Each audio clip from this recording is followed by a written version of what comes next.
Hello friends, आपने अगर the family man season 1 और सीजन 2 देखी है और आप द फैमिली मैन सीजन 3 का वेट कर रहे हो तो उसकी ओटीटी रिलीज डेट कंफर्म हो गई है, तो वीडियो को पूरा देखना। द फैमिली मैन सीजन 1 को 20 सितंबर 2019 में रिलीज किया गया था।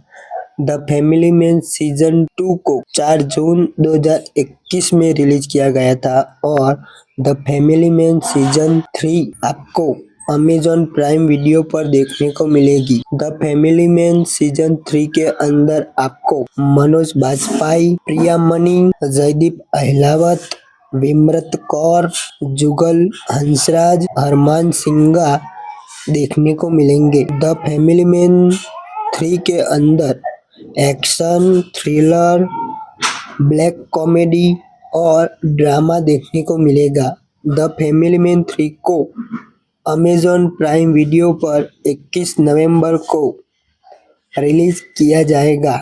द फैमिली मैन 3 को अगर आप लोग देखना चाहते हो तो 21 नवंबर से आपको अमेजॉन प्राइम वीडियो पर देखने को मिलेगी। द फैमिली मैन सीजन 3 का ट्रेलर भी आ गया है, जिसे आप अमेजॉन प्राइम वीडियो पर देख सकते हो। वीडियो अगर आपको पसंद आई हो तो हमारी यूट्यूब चैनल को सब्सक्राइब कीजिए।